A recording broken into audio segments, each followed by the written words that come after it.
ઓમ નમો નારાયણ. જય શ્રી કૃષ્ણ મિત્રો. ભક્તિમાર્ગ ચેનલમાં ફરી એકવાર તમારું સ્વાગત કરું છું. મિત્રો, નારાયણ કવચ અત્યંત પાવન અને શક્તિશાળી સ્ત્રોત છે, જે શ્રીમદ ભાગવત મહાપુરાણમાં છઠ્ઠા સ્કંદના 8મા અધ્યાયમાં આવેલું છે. આ કવચનું પઠન આપની અંદર દૈવી શક્તિઓને જગાડે છે અને બધી જ બાજુઓથી રક્ષણ આપે છે. કવચ પાઠ કરતા પહેલા ભગવાન વિષ્ણુ, નારાયણ, શ્રીહરિ તેમજ સર્વ દેવોને વિશ્વ શાંતિ અને આત્મશુદ્ધિ માટે પ્રાર્થના કરવી શ્રેયસ્કર ગણાય છે. તો આપણે આપણા પરિવાર માટે તેમજ વિશ્વના કલ્યાણ માટે શ્રીહરિને પ્રાર્થના કરીશું. પછી જ આપણે સંપૂર્ણ નારાયણ કવચનો પાઠ કરીશું. પ્રાર્થના.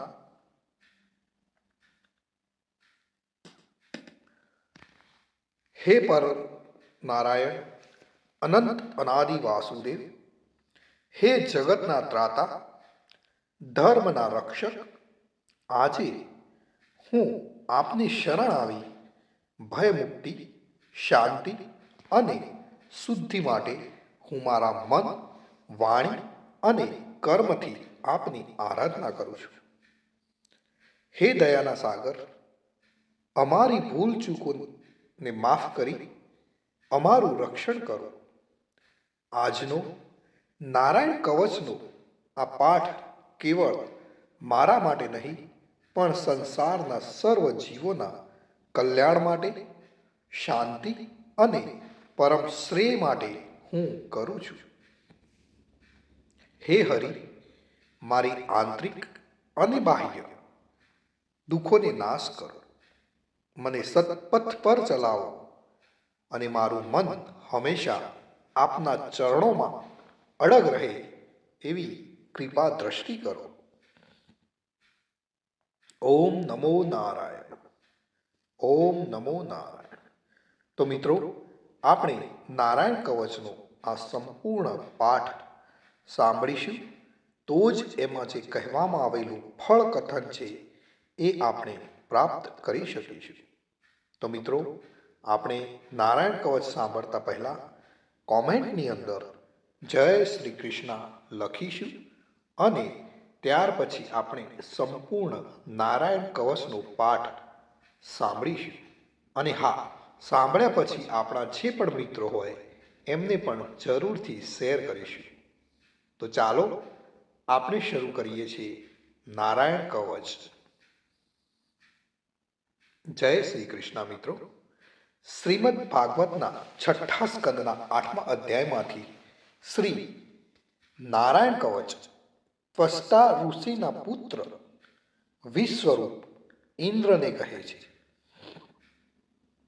વિશ્વરૂપ કહે છે, જ્યારે ભયનો સમય પાસે આવ્યો હોય ત્યારે મનુષ્ય હાથ પગ ધોઈ આચમન કરી ઉત્તર દિશા તરફ મુખ રાખી નારાયણ કવચનો પાઠ કરવો.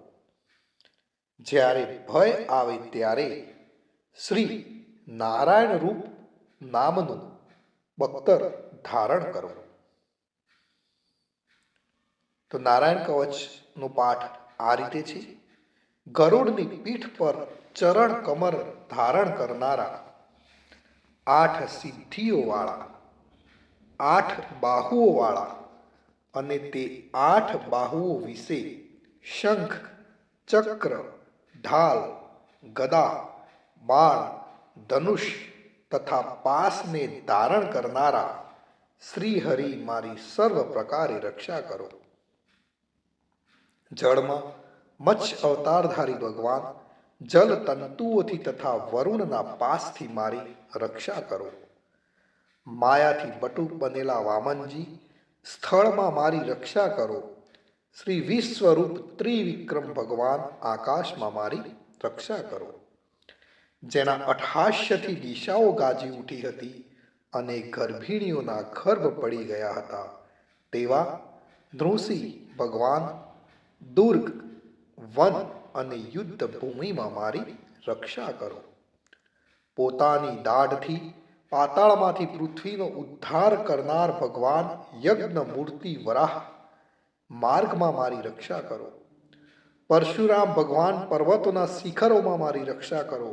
અને ભરતના મોટા ભાઈ રામ ભગવાન તથા લક્ષ્મણ પ્રવાસમાં અમારી રક્ષા કરો.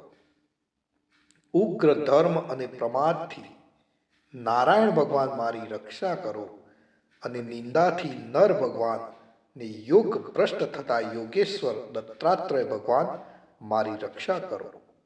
ત્રણેય ગુણોના સ્વામી ભગવાન કપિલ કર્મ બંધનથી મારી રક્ષા કરો. સનત કુમાર ભગવાન કામદેવથી મારી રક્ષા કરો. હયગ્રીહ ભગવાન રસ્તામાંથી જતા અને દેવોને પ્રણામ ન કરવા રૂપી અપરાધમાંથી મારી રક્ષા કરો. હે દેવર્ષિ શ્રેષ્ઠ મુનિ નારદ ભગવાન, ભગવાનની પૂજામાં જે કોઈ વિઘ્ન નડે તેનાથી મારી રક્ષા કરો. અને કૂર્મ અવતાર શ્રી હરિ સર્વ પ્રકારના નરકમાંથી મારી રક્ષા કરો. અયોગ્ય ખોરાકથી ભગવાન ધન્વંતરી મારી રક્ષા કરો. જીતેન્દ્રિય ભગવાન ઋષભદેવ કામ ક્રોધ આદિના ભયમાંથી મારી રક્ષા કરો. યજ્ઞ અવતારધારી ભગવાન લોક અપવાદથી મારી રક્ષા કરો. બલભદ્ર ભગવાન મનુષ્ય તરફથી થનારા ઉપદ્રવમાંથી મારી રક્ષા કરો. અને ક્રોધો વિષ સર્પ ગણોથી શેષ ભગવાન મારી રક્ષા કરો. ભગવાન વેદ વ્યાસ અજ્ઞાનથી મારી રક્ષા કરો. આ પાખંડીઓના ટોળામાંથી ભગવાન બુદ્ધ મારી રક્ષા કરો. ધર્મની રક્ષા કરવા માટે અવતાર લેનાર ભગવાન કલ્કી કાળના મૂળ રૂપ કળિયુગથી મારી રક્ષા કરો. હે કેશવ ભગવાન પ્રભાતમાં ગદાથી મારી રક્ષા કરો. હે વેણુધર ભગવાન ગોવિંદ આ સંકટ કાળમાં મારી રક્ષા કરો. ઉદાત શક્તિ નારાયણ ભગવાન પ્રાહન કાળમાં મારી રક્ષા કરો. હે ચક્રધારી ભગવાન વિષ્ણુ મધ્યાહન કાળમાં મારી રક્ષા કરો. મધુ દૈત્યને મારનારા ઉગ્ર ધનુર્ધારી ભગવાન વિષ્ણુ ત્રીજા પહોરમાં મારી રક્ષા કરો. બ્રહ્મા વિષ્ણુ અને રુદ્ર એ ત્રણ મૂર્તિવાળા ભગવાન માધવ સાય કાળમાં મારી રક્ષા કરો. ઇન્દ્રિયોના સ્વામી ઋષિકેશ ભગવાન પ્રદોષ કાળમાં મારી રક્ષા કરો. પદ્મનાભ ભગવાન કેવળ એક અર્ધરાતથી પહેલા ના કાળમાં અને અર્ધરાતે મારી રક્ષા કરો. શ્રી વત્સ સિંહધારી ભગવાન એવા ઈશ શ્રી વિષ્ણુ પાછલી રાતે મારી રક્ષા કરો. તલવારધારી ભગવાન જનાર્દન મળ સકામાં મારી રક્ષા કરો. દામોદર ભગવાન સંપૂર્ણ સંધ્યાઓમાં મારી રક્ષા કરો. કાળ મૂર્તિ ભગવાન વિશ્વેશ્વર સૂર્યોદય પહેલાના કાળમાં મારી રક્ષા કરો. હે પ્રલય સમયના અગ્નિ જેવી તીક્ષ્ણ ધારવાળા ચક્ર વાયુવાળા અગ્નિથી જેમ સૂકું ઘાસ બળીને ભસ્મ થાય તેમ મારી શત્રુ સેનાને ભસ્મ કરો. હે વ્રજના જેવા તીક્ષ્ણ સ્પર્શવાળા તણખાઓથી ભરેલી ગદા તમે ભગવાનને પ્રિય છો. તમે કુષ્માંડ યક્ષ રાક્ષસ ભૂત તથા ગ્રહોનો ભૂકો કરી નાખો તથા મારા શત્રુઓના ચૂરે ચૂરા કરી નાખો. હે પંચજન્ય શંખરાજ શ્રી ભગવાન તમને ફૂંકીને ભયંકર શબ્દ કરે છે અને તેનાથી શત્રુઓના હૃદય કંપે છે. હે પંચજન્ય શંખરાજ તમે રાક્ષસો પ્રમથો પ્રેતગણ માતૃકાગણ પિશાચ બ્રહ્મ રાક્ષસ તથા બીજા ઘોર દ્રષ્ટિવાળાઓને નસાડી મૂકો. હે તીક્ષ્ણ ધારવાળી તલવાર તમે ભગવાનના હસ્ત દ્વારા પ્રેરાઈને મારા શત્રુઓના સૈન્યને કાપી નાખો. હે સેંકડો ચંદ્ર જેવા મંડળ સમાન ઢાલ તમે શત્રુઓની આંખોને ઢાંકી દો તથા પાપી નજરવાળાઓની પાપ દ્રષ્ટિને હરી લો. અમને ગ્રહોથી કેતુઓથી મનુષ્યોથી સર્પોથી આ દાઢવાળા પ્રાણીઓથી તથા પાપોથી જે ભય થાય છે તે સૌ તથા જેઓ અમારા સુખમાં વિઘ્ન કરનાર છે તે સર્વે ભયો ભગવાનના નામરૂપ અસ્ત્રના કીર્તનથી જ તુરત જ નાશ પામો. વૈદિક સ્ત્રોતોથી સ્તુતિ કરાયેલ વેદમય તથા સમર્થ ગરુડ ભગવાન સર્વ સંકટોમાં મારી રક્ષા કરો. તથા વિશ્વસેન ભગવાન પણ પોતાના નામો લેવા વડે સર્વ સંકટોમાંથી મારી રક્ષા કરો. શ્રી હરિના નામ, રૂપ, વાહન અને આયુધો સર્વ દુઃખોમાંથી અમારી રક્ષા કરો. ભગવાનના મુખ્ય પાર્ષદો અમારી બુદ્ધિ, ઇન્દ્રિય, મન તથા પ્રાણની રક્ષા કરો. આ સાકાર નિરાકાર જે કંઈ જગત છે સર્વ ભગવાનનું જ સ્વરૂપ છે. આ સત્યથી મારા સર્વ ઉપદ્રવો નાશ પામો.